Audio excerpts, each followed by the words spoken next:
স্বাগতম আপনাদের আজকের ভৌতিক আড্ডায়। যদি আপনারা রহস্য, ভয় আর তন্ত্রের গোপন শক্তি পছন্দ করেন, তাহলে আজকের কাহিনী আপনাদের মোহিত করবে। গঙ্গার ঘাটের ধারে লুকিয়ে থাকা এক তান্ত্রিকের অদ্ভুত সাধনার গল্প শুনতে প্রস্তুত তো?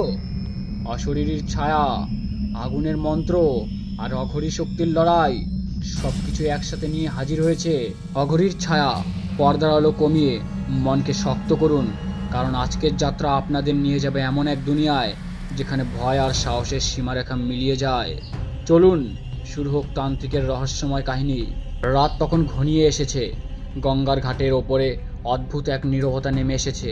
শীতল হাওয়া বয়ে যাচ্ছিল আর দূরে মন্দিরের ঘণ্টা মৃদুধ্বনি শোনা যাচ্ছিল।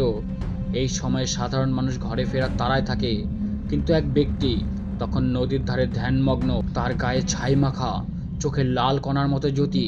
তিনি তান্ত্রিক অঘরী কাশীনাথ। লোকজন বলে তার মন্ত্রে মৃত আত্মাও কেঁপে ওঠে। কিন্তু কাশীনাথের জীবনে এক অধ্যায় এমন কিছু ঘটল যা তাকে ভয় পাইয়ে দিল। সেটি এক কাহিনী কাশীনাথের আস্থানা বারাণসীর এক প্রান্তে, গঙ্গার ধারে পুরনো বটগাছের তলায়। সেখানে তিনি সাধনা করতেন, শ্মশান থেকে আনা অস্থি ও গঙ্গা জল মিশিয়ে যজ্ঞ করতেন। একদিন সন্ধ্যায় হঠাৎ ঘাটে এক অচেনা যুবক এসে কাশীনাথের পায়ে পড়ল। মুখ ফ্যাকাশে, চোখে আতঙ্ক। গুরুজি, আমাকে বাঁচান। আমার বাড়িতে অদ্ভুত সব ঘটনা ঘটছে। রাতে কানে ফিসফিস আওয়াজ শোনা যায়, আর মা প্রতিদিন অসুস্থ হয়ে পড়ছেন। কাশীনাথ যুবকের কপালে হাত রাখলেন। সঙ্গে সঙ্গে তিনি অনুভব করলেন এক শীতল স্রোত।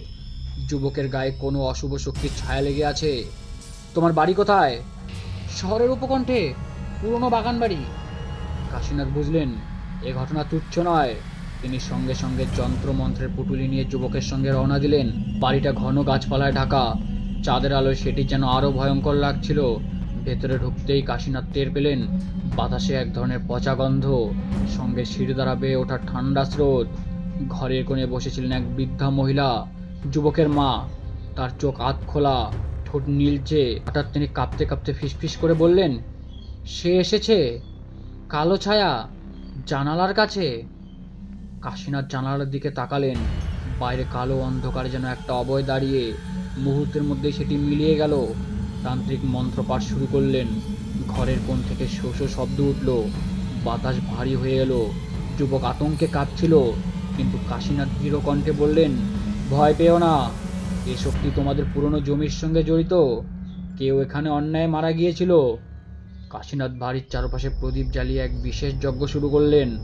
আগুনে ধোঁয়ার মধ্যে ভেসে উঠল এক দৃশ্য। দেখা গেল বছর 50 আগে এই জমিতে এক অঘরী তান্ত্রিক সাধনা করেছিল। গ্রামের কয়েকজন তাকে প্রতারণার অভিযোগে হত্যা করে শ্মশানে পুঁতে দেয়।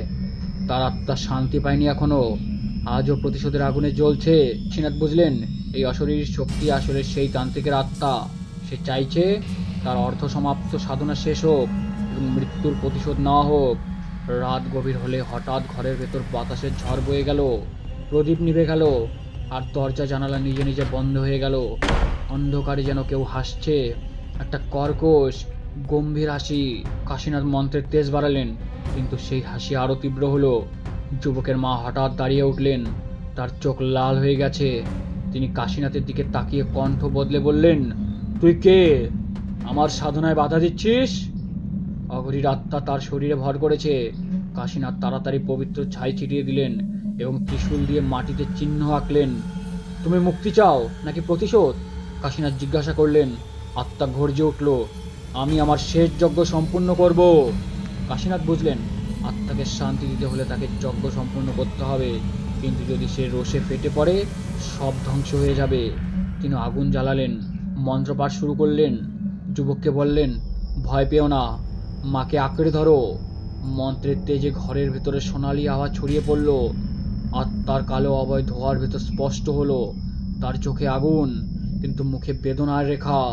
আমার সাধনা শেষ করো, তারপর আমি মুক্তি নেব, সে বলল।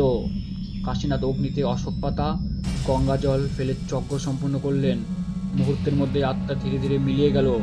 ঘরে আবার শান্তি ফিরে এলো। ভোরের আলো ফোটার সঙ্গে সঙ্গে যুবকের মা সুস্থ হলেন। তিনি ধীরে ধীরে চোখ খুলে বললেন, আমি কোথায়? কাশীনাথ গভীর নিঃশ্বাস ফেললেন।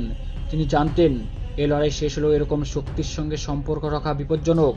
যুবককে বললেন, বাড়ির পেছনের শ্মশানঘাটে একটি ছোট মন্দির বানিয়ে দিও। প্রতিদিন প্রদীপ জ্বালিয়ে প্রার্থনা করবে, তবেই আত্মা আর ফিরে আসবে না। কাশীনাথ ঘাটের দিকে ফিরে হাঁটতে লাগলেন। সূর্য তখন গঙ্গার জলে সোনালি আভা ছড়াচ্ছে। তার চোখে সেই অঘরীর ছায়া এখনো ভাসছিল, কিন্তু হৃদয়ে ছিল জয়ের শান্তি।